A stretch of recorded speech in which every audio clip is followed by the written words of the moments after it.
Well, hey, everybody. Happy Tuesday to you. I am here with my friend, Jessie, right over here. Jessie Jones from Jones Lasercraft. Thank you for hanging out with me today, Jessie. This is going to be a lot of fun. Jessie and I have been talking several times over the last few days, and I'm really excited for you. A lot of you who have not met her yet to get to know her. And so I thought, man, this would be a great opportunity to spend some time with her, get to know what she does a little bit, and have her share a bunch of tips and tricks with us, specifically from Lightburn. And I can tell you, I'm looking forward to these because several of these I actually didn't know myself. So this is going to be really good. Or I will tell you, I'm not very good at them. So just grab your favorite cup of coffee. Jessie's got hers right off camera here. Let me see. What you got any left? Yep. Favorite cup of coffee there. Yep. Right. And we're going to spend some time talking through Lightburn. But before we do, I want Jessie to take just a minute and introduce herself. Jessie, tell everybody maybe just real fast how you got into lasers. We'll do that real quick. And what you spend most of your time doing in your group. And then I'll start asking some questions and we'll get right into it. That sounds great. Yeah. So I was in the sign industry for about 6 years. Started running lasers there, kind of fell in love or got addicted, whichever way you want to look at laser crafting, and doing it on my own. So yeah, I love that, and it's kind of grown into its own thing. And so I've started a group, and our group really focuses on kind of not being afraid to do the hard stuff when it comes to lasers, and just encouraging them to branch out and try more things. And if you need help with the hard things, there are people that can make it easier for you. So that's really what we've been working on lately. I love that. Just try hard things. That's fantastic. I want to say hi to a couple of people real quick. I see Lauren's Vibe is here. Hey, good morning, Lauren. Terry is here. Good morning. Tabitha Richardson. Kurt Deemer is here. Good morning. Good to see all you guys. If you want to just drop us a hello in the chat there, we'd love to say hi to you. And also, if you have any questions during this at any point for either one of us, on topic or off, that's probably okay. But anything we can do to help you, we're both here to help you. Good to see you, Justin Jacobs. Sharon from right down the road from me. Good to see you, Sharon. Glad you were here. Tommy, good to see you as well. So we got a lot of people jumping in.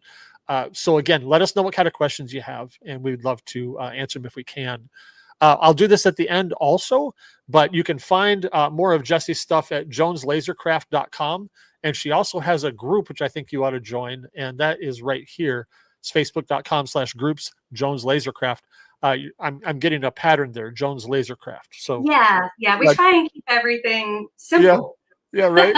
We need that, especially before coffee. That's for sure. So you do a lot of different classes for people. You do a lot of online teaching. Give me just an overview of some of the things that you've taught. And again, also, will they find more of your teaching in the group and at the website both? Yes, absolutely. So I teach Lightburn, which is kind of my forte. I'm the in and out of that. I have a boot camp that I hold quarterly, and I also have that pre-recorded. I do like teaching, again, the hard stuff. I like going through 3D illusions, engraving, photo engraving. We've taught those courses now for about 6 months and had great success and a lot of fun in them. And I think once people kind of get into them, they find that it's not quite as hard as they thought it was going to be. They get some really nice aha moments. And then, of course, in the group, people can go through and ask questions. We hold office hours once a week where they can ask questions, and I'll do short videos, tips, tricks, all those things to help you work a little quicker and, again, not be so bogged down by some of the bigger files and bigger things out there. I love it. Tell me, you already told me, but tell everybody about the office hours. That's really fun.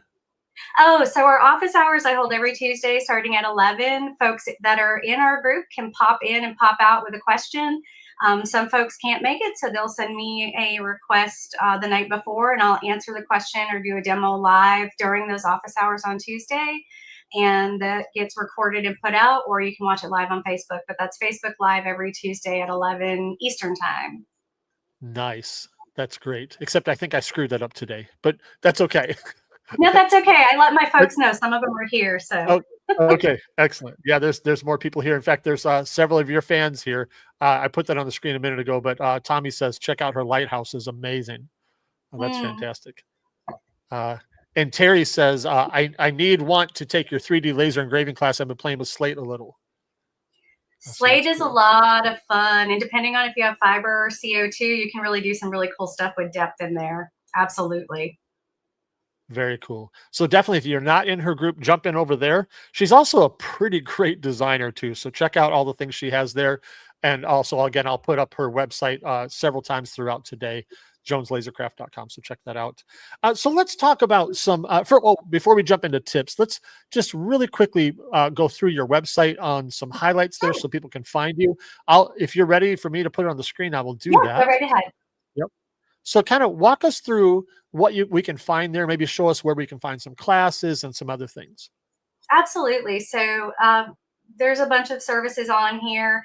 Our classes are always going to be under our workshops, and I have those broken down into laser versus small business, because a lot of us folks who are running lasers are starting or running our own small business too. As far as laser training goes, it's broken into learning at your own pace. Those are my pre-recorded, and those do get updated quarterly. So if I do a new workshop, that gets updated. You get that update if you paid for the first workshop. So you're always getting up-to-date information. And then we have upcoming live streams, which a lot of people tend to like the most. And those are 1 to 2 hours for the normal workshops. And our boot camps are usually 4 to 6 hours spread over 2 days.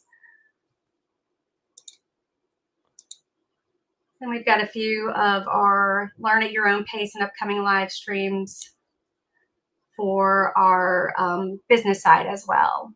That's great. Kurt asks a question. Does your group or your website, either one, do you talk about fiber lasers at all? I do not. So I am actually in conversation with Will about getting a fiber laser myself. Oh, very nice. I've seen and I have played around with, but I do not own one yet. So because I'm not an expert, I don't teach on it, but I can always point you in the right direction. I am never afraid to get somebody else involved to answer questions. That's great. Sorry to interrupt you there. So first of all, you can find a bunch of her classes at her workshops. So that's a great thing to show us a couple of other things. I know you got some digital downloads and some other things as well. So the lantern or the lighthouse lamp just went up today. I know Tammy was saying how much she liked that one. Again, this is kind of that, don't be afraid to do the hard stuff. This is a fairly easy file. I don't have a tutorial on this one yet, but I will. Most of my files are going to have a live tutorial on them so that you're not left trying to figure out how to put it together. Most of you will know how to cut it out, but sometimes the assembly can be a challenge. So there's usually a YouTube video on there for you to show you how to assemble those. That's great. And I will tell you, just between you and me, high five, because I know that making that stuff takes a minute. And when I say a minute, longer than a minute, and I mean all the support stuff. And I really appreciate designers that do that. So just on behalf of the whole community, thank you for all the support that you put in there, not just a file. Of course. That's fantastic. That's a lot of work. Of course. It's a lot of fun. I like the I like to go through my files and my classes and think about what are all the questions I'm going to get. Honestly, the way I set these up is more for me than for everybody else. And I've learned over time what questions are going to be asked. So I try to avoid them now.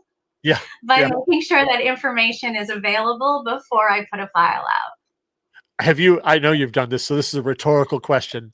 But I know for me, I'm working on some projects right back here that I cut some this morning and I started to put it together to test it for the first time. And I said, I don't enjoy this, so no one else is going to enjoy this either. You know, that kind of this, you know, whatever this is, right? Whether it's a piece that's too small or whatever, right? Or it's too cumbersome, or I broke it every time I tried to put it together. That's right. Or we've had in the past, we've had parts that are easy to get upside down. Like they don't work both ways, but you can't immediately tell, you know, those kind of things where you just say, you know what, or I'm always going to lose that piece in the crumb tray. So everybody else is going to also, you know, that kind of thing. Like, okay. Exactly. So I will tell you on behalf of Jessie and myself, we think about that stuff, whether you know it or not. We do think about it. Yeah. Yeah, I Anything else you test want and to show us test and there? test. Oh, yeah. Sorry, go ahead. Anything else you want to show us there on your site? The other thing I do for folks, I do have a coaching service if anybody is looking to grow their laser business, but I also, I kind of enjoy the scrapyard that I Yeah. started doing about a month ago, and that is literally just scraps. So if there's material out there that you want to, a lot of folks want to like test or try, I build a lot of things and I make a lot of mistakes when I'm building my stuff and my files. So I have a lot of leftover materials that I put into 5-pound boxes and ship all over the US to folks who want to try things out, try different That's a great idea. materials out. I have a scrapyard. It's called my dumpster out here.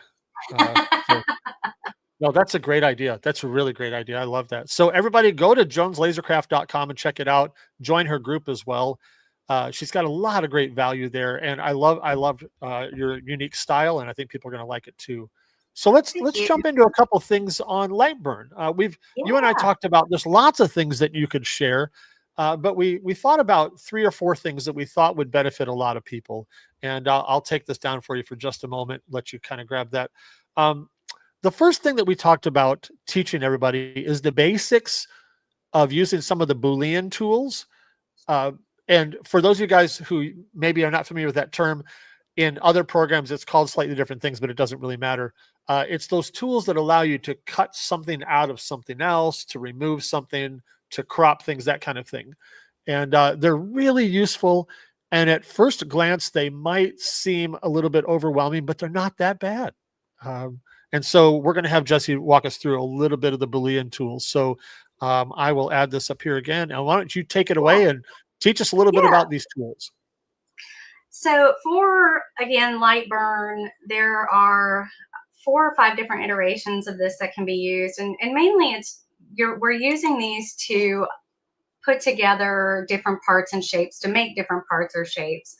So what I do, so for example, sorry, let me stumble just a little bit over my words. For example, if I wanted to make a keychain out of this, you know, I've got a heart, I've got number 1 mom, Mother's Day is coming up, but I don't really know how to put all these pieces together. That's where these tools will come in handy. For me, the first thing we're going to do is we're going to convert any text to a path. If you're an Illustrator user that's going to be outlining, same thing. We're going to convert it to a path. And then we're going to offset these paths a little bit. I was saying yesterday, this is always so much easier when I do not have people watching me do it. Yes. But I will do my best. So I'm going to go ahead and create an offset path just so I can get all my shapes now, my one, my mom, all together. I'm going to ungroup. We're going to move these a little bit closer, and here's where our Boolean tools come in. So if I grab these 2 shapes and I want them to be welded basically together so that when I cut it out, it cuts out that one shape, and then it's going to engrave the number 1 mom on the inside, I'm going to use Control B on my keyboard as a shortcut, or I can go over here to the left-hand side and it'll give me the same shapes or the same options. The reason I like using my shortcut is because it gives me the assist page and I can kind of see what's going to happen before I commit to it. So if I do the union, that's kind of what I want. Yeah. Versus the intersect, subtracting out one side or subtracting out the other side. So I can choose which assist tool or which tool I want before I commit to it. And now I've got a solid piece. Love it. And let me just mention something that may be really obvious, I'm not sure, but if you're a real beginner with Lightburn, you may not know this. These colors that you see on the screen, technically everybody can use different colors. So there's nothing magic about this purple or this teal or this red or this black. You can set those to whatever color you want. So don't get hung up if your purple is something else. That's okay. Absolutely. Yeah, pay no attention to what I've got over here. Right. So again, if I want to go in and now connect this heart to here, I'm going to just slide it a little bit. I'm going to select, I'm going to use the assist and union again. Oh, it's great. So now I've got this piece here, which will again cut out. What's in here would engrave, but I need a way to make it a keychain. So my favorite thing to do is just draw a couple circles.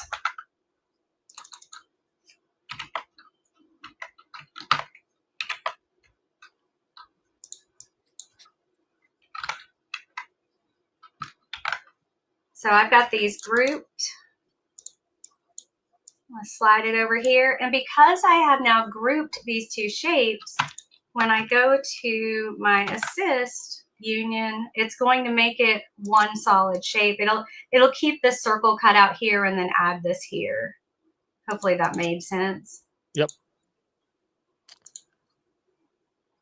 So I have a question that will kind of merge into a lesson you're going to give us here in a little bit, but I'll ask it because I see it in front of me right now. And I'll use this example. It's not the best, but I'll use it anyway. There, between the heart and the one, there's that little white area in the middle. Normally, we would leave that there, but we could use this as an example for something. If I wanted to delete that little shape in there, how would we do that? And I realize if you do that, you start losing the shapes of the heart. I get it, but we can use it as an example here. How would I delete that if I wanted to delete it? So there's a couple of different ways. The first thing you're going to do is ungroup.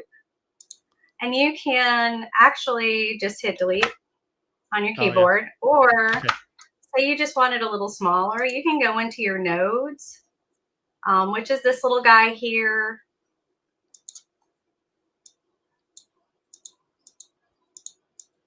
Oh. That happens to me all the time. All the time.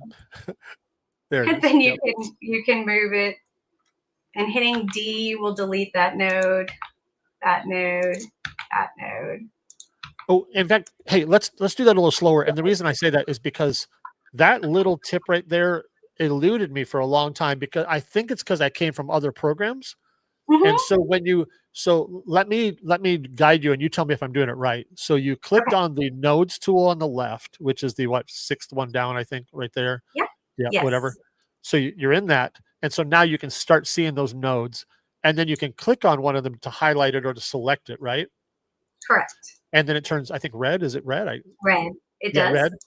And then here's where I got lost, because in other programs, I could hit, like, say, the delete key, which doesn't do anything here, or whatever shortcut another program uses. So it's the D, the letter D on your keyboard. Yes. Is there an icon up above? I don't even know. Is there one up above if they don't use D? I don't even know if there is. I don't know that there is either. Yeah, I'm not sure. But that took me a while to find that. So just know, if you want to delete a node, highlight it and then click D. Right. And correct me if I'm wrong, because I'm thinking about Illustrator. On Illustrator, if I hit the delete key, it deletes that node and it does not connect the other nodes together. Correct. It doesn't connect. This leaves it connected. Very good. Okay. Yeah. Excellent. If you do hit delete, you will delete everything but the node you've selected. Okay. That's how you'll know you've hit the wrong thing. Yeah, when it all goes away. That's great. All right. Yeah. Oh, yeah, this is Tabitha. I agree with this. Tabitha said the assist is my favorite. I need to see it every time. I love it. It's so simple and so great when that little box shows up and I can see what's happening with each one. That's fantastic. Yeah, and, one of the things I like about Lightburn is 90% of the time what it says is what it does, and what it does is what it says. Yeah. So, that assist is an assistant which will help you either Illustrator terms, minus front, minus back. Yeah. It's the same as the union and delete parts. Yeah. Well, in fact, I've got to train my brain to remember that this program is made for lasers. Yes. And so it doesn't have necessarily all the features that lasers would never use anyway, Right. Yeah. So it keeps it a little more focused, which I appreciate. Having come from Illustrator, I get initially lost in the simplicity of it, if I can say. I'm not saying it's simple, but there's not all No, these yeah, extraneous tools absolutely. that I have to dig through, right? Uh, Right. yeah, that's great. Yeah, and a Anything else lot you of it want to goes. show us on Boolean? Any other Boolean things you want to show us? So we can also say we have a couple of circles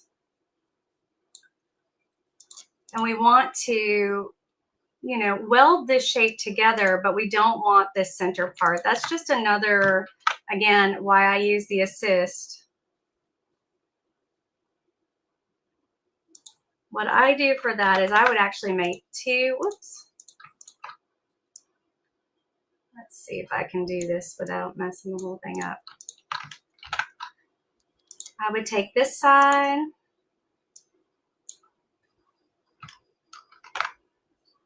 and then this side. Then I kind of weld them together. And by weld, that's a Control W. And now I've minused this centerpiece and kept my two edges. It's kind of a long way around some things, but every once in a while I need one side or another side, or I need both sides, but it won't mesh together the way I want it to because of either the way the lines are or the way something's grouped. So Yeah. in making a copy and doing one side then the other, you've kept your pieces the way you want them. Okay, I got two things real quick. One that I want you to show everybody. You did it a bunch of times, but if you're brand new to Lightburn, Yes. or maybe if you use something else, this will really throw you off. So when you are selecting something from the left to right or right to left, I did not So know this, what you're getting ready to teach us. I did not know this, and it frustrated the living crap out of me until I learned it and then realized, oh, it's actually really easy, but I didn't know it. So right. tell us about that real quick. So left to right is going to select whatever is within your selection tool or whatever is in your selection box. Right to left is going to select anything and everything that it touches, and that's connected to what it touches. So it makes it a little, it can definitely make it very crazy if you're trying to come in here and select, everything on the bottom. Yeah. Or yeah, if you're trying to select things that are close together. So if I want to just select mom, I'm going to go left to right. Yeah. And it's going to pull mom out. If I go right to left, even though I'm just selecting mom, the same spot, it's got the heart and the number one as well because I've touched those pieces with that box. Right. So it's once you realize that there's two things going on, because at first my brain did not recognize that. I didn't see the color that was happening. And so I just thought it was random, which it's obviously not random. Red and green. But there was no one there to tell me. So I was like, what the heck is going on? And once I learned it, I now use it every day in a way that helps me. But when I first started, it seemed very mysterious. So I thought it was worth mentioning there. Yeah. That's great. Absolutely. All right. One other just kind of thing that I do in Illustrator, and let me talk through it and see what you think here. So when I make slotted stands, for instance, when I make essentially a rectangle inside a rectangle, that's all it really is. A stand that's a rectangle and a rectangle inside it that something stands in, right? I will, in Illustrator, if I don't want anyone to accidentally move those apart from each other, I'll either group it or I'll use Pathfinder minus front and subtract it so that it's a compound path so it doesn't accidentally get moved. Now, so it makes it a shape, yeah. Yeah, so because if they move it accidentally separately from each other, that could be trouble, right? Right. And I've noticed that when I bring things in, say from Illustrator into Lightburn, let me make sure I say this right. The compound path element is no longer compound, but it is grouped. Am I saying that correctly? Yes. Yeah. And I guess there's no way around that. It's just the way it is. It kind of ignores compound paths completely, I guess, right? It does. Yeah. The only way to, so let's see. Yeah, like that, for instance. Yeah. Right. So you can, let's see, lock. I guess what I mean is when it comes in at first, it's not that way. Right. It's Yeah. two different pieces. Yeah. Yeah. Yeah. So one of the ways when you're pulling in something like that, one of the ways to try to avoid, if you haven't grouped it or locked it together already in Lightburn, is to make sure your lock inner objects is on. Okay. So that when I go to move the, whoops. I didn't even know it existed. It should. That one's not going to let me move.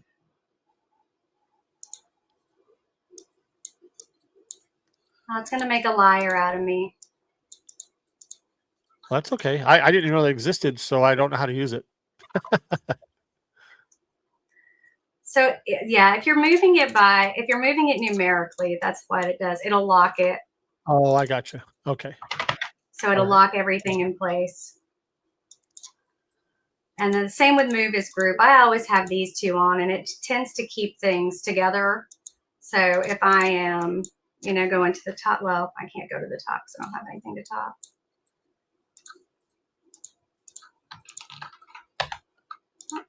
Again, it's making a liar out of me. That's okay. I totally distracted you with a curveball there. I'm sorry about that. That's perfectly fine. Yeah, it does not keep a compound path, unfortunately.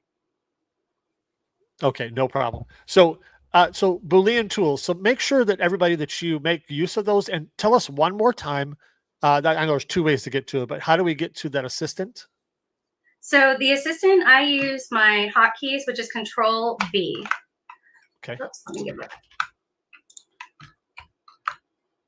Helps if you have something selected. If you don't have anything selected, it's not going to come up. Oh, that's good to know. So that's good to know. one way. Yeah. Yeah. That's great. And then you can also go into your tools menu, and you have Boolean Assist here. So Control B. Excellent. That's the other thing to look for when you're playing in your menus, is look for those hotkeys. It tells you right out to the side, especially if you're new to Lightburn. This is going to help a lot. That's great. Love it. Such a good tool. All right. So if you guys have any questions, in fact, I got to put this on the screen because Sharon said, the best part about the Lightburn class, besides the basics, was the living hinge. We're going to talk about that in just a minute, or at least a little bit of it. We're not going to build it, but we're going to talk about a little bit of it. That's great. Excellent. So let's just touch real quick. You kind of talked about adjusting nodes. I don't know if there's anything new that you want to say, or did you feel like you kind of covered what you wanted to say earlier when I train wrecked that one? No, that's okay.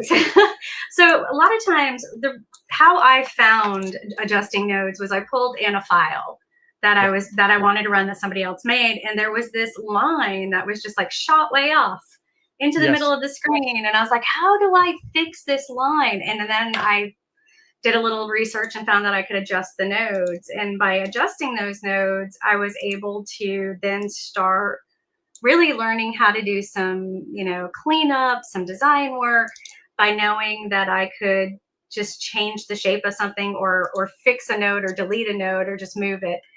So really going in here and kind of, I have a tendency to click a lot while I'm talking, to kind of go in and just play with this a little bit and see what these do. Can really help. It can help, and it can help when you pull in another person's file that's not exactly the way you want it, or something's not aligned correctly, or something's, you've got a spare part somewhere. Going in and adjusting. So, I would come in and see something like that on a screen, and I'd be like, what is that? Well, now I know that I can go in, grab that node, hit D to delete, not delete to delete, the letter D on your keyboard, and it's fixed. So I'll show you. Let me use an example of what you have right in front of you there on Mom. Go back into Mom for a second. Zoom in.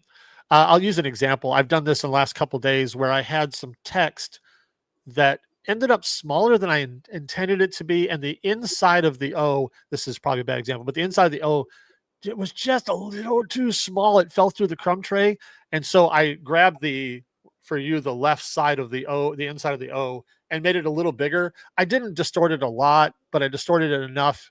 I actually did it with nodes, but either way, to where it didn't quite fall through the crumb tray anymore. and this is probably an awkward way to do it because it's going to distort it quite a bit. But I think the idea is what Jesse's telling us is that you can make large or small edits with the nodes if you Yeah. know that that exists. Yeah. This is another place like this would drive me nuts if I were a designer or as a designer. I want this smoothed out a little bit. So Yeah. that's where I would go in and be like, okay, I need to get rid of this, this. And she's clicking on them and then clicking the D. D. Yes.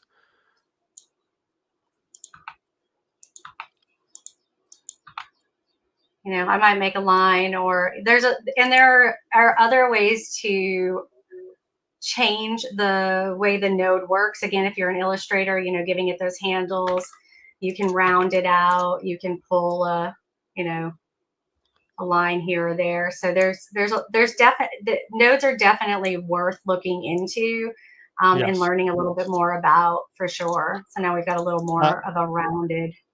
Justin has a good question I'm going to throw on the screen here in Yeah. just a second, but I have one also. Does Lightburn have a version of outline mode like Illustrator does? I don't actually know. Oh, there it I is. can do I can do a wireframe. This is typically how I work in Lightburn, but I Me know a lot too. of folks work with things in color, full color, because it's easier to visualize. Yeah. So this would be your outline mode. It's called wireframe in Lightburn. As far as a smooth function, Saw that. Yeah. Yeah. You saw that question. filled and smooth will show you, but it won't actually smooth the line for you. Okay. Interesting. The reason I ask about the outline mode or the wireframe is because I find that the wireframe makes it easier for me to see those nodes because there's not like Oh, color right up absolutely. against it. I find it a lot easier. In fact, I work in outline mode probably 80% of the time, 90%. See, now they're really easy to see. Yes. Yep. And this is where I live right here.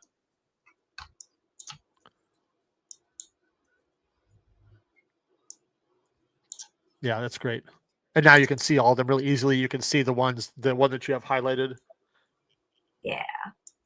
That's great. I love it. Yeah. So making sure you don't have double lines. Yes, I've never had double lines before today. What is that about? Right. That's great. So this is really great. So if you guys have any questions about nodes, let us know. We'd be happy to help you. Let's kind of jump over to this next one. This is one that I suggested because it happens with people that I work with a lot. When you are working with a customer and let's say you're doing a hat, or let's say you're doing a sign, and you're going to make something with their logo. And we all know what this is like. They send you a screenshot of a thumbnail. Like, it's horrible. And we're not going to cover all the details here, but sometimes you need to just tell the customer, hey, you got to do better. Sometimes. Right. Right. But I wanted Jessie to show us how the trace function works in Lightburn, because I think it's actually pretty solid, and I think it does a pretty good job. And so she brought in this logo here, and this is the original, the one we're going to work with real quick. And I think I'll let her show us, but I think that this is a good example of how it's one that we might be able to get a good use out of it. Maybe not. It depends. So for me, what I do first is I ask a customer, what are we doing? Right? What are we doing with this? Are we engraving this? Right. Are we engraving this on a 1-inch by 3-inch keychain? Or are we making a sign that's 2 feet across? Are we cutting it out? Are we engraving? What are we doing? And that will help me know whether how much work there's going to be to get to where something we need that we can use, right? So like with this one, I think, would we both agree, if this is a relatively small engrave, we're probably going to be fine. Well, I'm jumping ahead. But if we're going to cut this out as a sign, I don't think so. So go ahead and let's start from the beginning here and just kind of talk us through the basics. We're not going to get really deep, but talk through the basics of how you trace something. Absolutely. So select first. I know that sounds rudimentary, but it is one of those things that I have forgotten to do. You want to select the image. I tend to use my right click for most everything, but you can also use Alt T for the hotkey.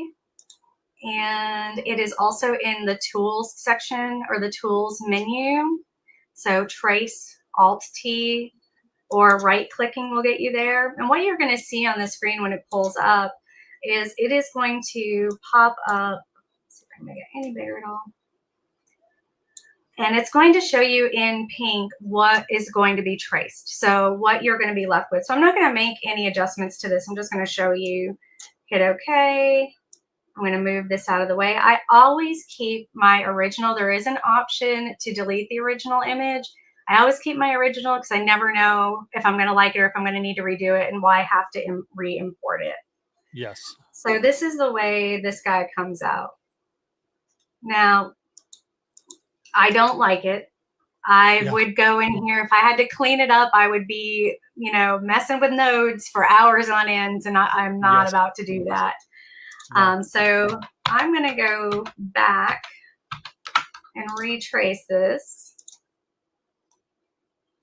Again, I just right clicked and hit image trace. And I'm going to look at a couple of different things. So one thing that is an interesting tool that they have is this sketch trace.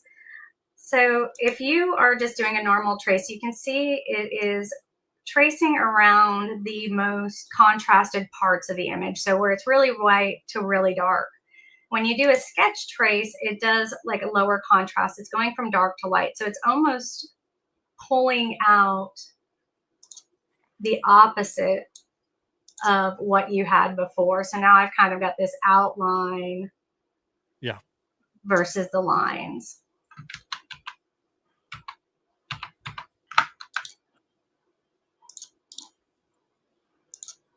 The other thing you can do is start messing with your threshold. And this is really kind of a visual thing. This is not going to work for me. This is not going to work. So kind of getting it in the middle where you've gotten, just the E. How close can I get it? How clean can I get it? Same with the cutoff. You can adjust that until you get it close and clean. The other thing I like to do with some of these that are more difficult is you can select in here. So I can just grab the top of it. Maybe I just want to mess with the aesthetic redesign part. So it's just going to trace this, and I can go in and go, okay, now I want to work with spruce. How does that come out? And I can just trace that. So there are options to trace just bits and pieces. You don't have to do the whole thing at once. The other thing I use a lot is the fade image, just because, again, it's a little more contrasty and I can see a little better before I make the commitment to save it. I like that a lot better because I can see it more easily. Yeah. This is really great. So, so just in kind of conclusion of this part, a lot of the logos you get are going to be much easier than this. This has got a lot going on. It's a lot of texture in there. This is probably a difficult one, but not to say that you won't get stuff like this, because you will. And also, as you tend to get more logos with a lot of text in them and they're very, very low quality, the trace is going to be challenging. But I think that Lightburn's trace is pretty good. It's not bad. Yeah. So the first couple things I do when I ask a customer for a logo is I say, I need the highest the biggest size, highest resolution. Yeah, I need coffee so bad. The largest size, highest resolution that you have. Ideally, I'd love a vector, but if you don't have it, and they usually don't know what a vector is, but I ask for that. I ask them to email it to me because sometimes a Facebook message is going to down size something or downsample something. So we want to start with the best quality that we possibly have. So make sure you do that, because a lot of times even beginner designers will jump into tracing before they verify that they have the best one. Right. And that's sometimes a waste of time, right? Hours. Yeah. And don't be afraid to put some of the weight on the customer. It's okay. A lot of times, again, I guess say beginners over and over, but beginners are worried about asking for anything, or they're afraid that they may not get the job if they ask too many questions. I don't worry about that. I say, hey, you're going to pay for my time. And if you can find a better quality file, it's going to be a lot less of my time to get where we need to be. Absolutely. So yeah, so I'll do that. And then I'll say, hey, if you want me to work on this, I will, but this is going to take me X amount of time. It's going to cost this much money. And it's crazy how quickly they discover a better file. Right? Absolutely. So it's amazing how money motivates people. So this is great. So we've kind of gone over the Boolean tools a little bit. We talked about adjusting nodes, tracing logos. My goodness, I've got maybe 5 or 6 minutes left for me. Can we look at the living hinge for just a second? Yeah. So let me. By the way, Justin, I'm going to put this up on the screen because I think it's really good. Justin said they're paying for our time, but we don't want to waste their money. So I put it that way. I totally agree. Yeah, We want to maximize the money and the time for sure. That's great. Okay, so this is a living hinge. Real quick, before you get into this, tell everybody who doesn't know, what is a living hinge? So a living hinge is a pattern of cut lines or shapes that allow material that wouldn't normally be flexible to be flexible. Yes. So I can show a real quick I know, example. I'm looking around the same thing. I'm trying to find something around me. So this one is, I just cut this out, so it's not, this is black acrylic. Yeah. 1/8 inch. That's cool. So these are going to be sconces for the wall. I love it. I haven't gotten all the pieces to cut out yet correctly, so I'm still working on this one. And it's kind of a math problem when you're putting a living hinge together, but really it is just it's a large amount of cuts on a small amount of space at an equidistance apart that will allow the material to move. I'll show one real quick here. So I've got this. Let's see if I can get it around here. A folding jewelry display, and that top part right there is all living hinge right there. Yeah. And that's just another way to make a curve, right? It is. Yep. And you can use it on just about any material. There's some things that you want to pay attention to, but we won't get into that now because I'm going to stop talking and let you have the floor here. So talk to us about what you're doing here and what benefits there are for us. Yeah, so the living hinge takes a long time to cut out. And one of the things I wanted to show you guys, and I could talk about hinges all day long, but I really wanted to show you how to save a little bit of time and do things a little bit faster by prepping your files. So for me, if I am cutting out this living hinge, it is going to take, a certain amount of time. So I'm going to preview. Oops, it went over here. Hinges take a lot of time to cut out. So 17 minutes to cut out this 9 by 2.5 inch thing. So what I would do to prep this file is really go through and take out all of this stuff. And it might take me a couple of minutes to get rid of all this extra, but it's going to save me a ton of time. And the other thing I like to do is to use this little cut path and just cut everything down so that when I'm done, I'm left with, and I actually did this the other day and I wanted to show you guys. And I want to clarify too, for everybody who doesn't know, the blue line is the finished product that she wants there, right? Right. So you're getting rid of things that are outside the blue line. So it's exactly, and I apologize for not, sometimes I forget that I'm the one actually showing it. Yeah, that's okay. So, again, it's that whole prep time thing. So cutting this down to my finish line, every time I cut one of these, and I did one of these the other day, it took me 1 minute and 40 seconds. And my cut time on the laser went from like 11 minutes to 9 minutes. And that's 2 minutes per cut for 1 minute, 40 seconds that I spent prepping my material or prepping my file. And I had to cut 20 of them. Yes. So that was 40 minutes of laser time I saved by spending a minute and 40 seconds trimming down my parts. I love it. And This one may be a bad example for this, but sometimes you're also saving materials as well because Oh, absolutely. you don't Yeah. need all that excess around, outside of it, right? Mhm. Tell me real quick, because I don't want to assume everybody knows the cut tool that you just used. Oh, so Tell this me, is, tell me yeah, how that's working. What's this happening? this little thing will cut away. Again, I really love the tooltips, and I love that Lightburn does what it says, does what it does. Cuts away sections of a path by clipping. So when I have the cut tool on or the clipping tool on, what it is doing is it's separating this line and this line by this line, by my blue, or it's separating the blue path from in between the red path. Now, it's not breaking it up so that when I click off it, it's going to be a broken path. It is only doing it for that time. So I still have a full shape. I still have this full shape. But when I use my clipping tool, it breaks those shapes up by my line colors or by where the lines cross each other. Wow, that's cool. Yep. It's one of my I'm favorite tools. I'm gonna dive into that. That's for sure. That's gonna be fun. Very cool. Yeah, So these are great tips to save time, to be more efficient. Because you reminded me, and I immediately forgot when I started. Is I love helping beginning and busy laser owners create great things faster, and I hope that this time with Jessie has been great for helping you make great things faster. Because that's really what we want to do.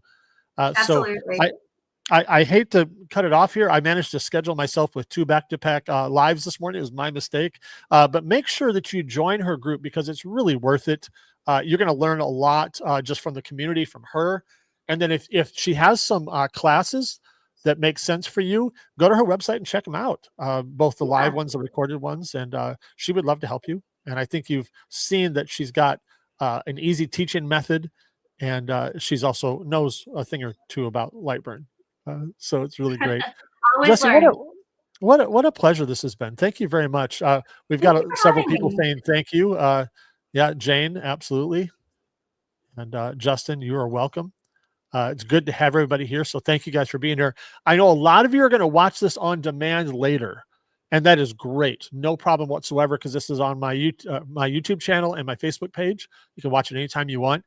If you have questions, go ahead and type it into the chat when you're watching, and we'll do our best to keep up with you. And if there's questions Absolutely. that Jessie can't see, I'll make sure that she sees them. But make Yeah, sure you stay in touch with Jessie. She's got a great group, and she's also been helping out in my group as well. So wherever we can help, wherever we can connect with you, please let us know. And if you enjoy absolutely. having people like Jessie on, I'd love to have her on again later. Maybe we can do a giveaway and some just a fun contest for something. I don't know. We'll come up with something, but it'll be a lot of fun. So thank you Yeah. so much Well, for being thank on here you. with us. This has been Yeah, a thank you pleasure. for having me. It's been great, and Absolutely. again, reach out, guys. I'm always available. Absolutely.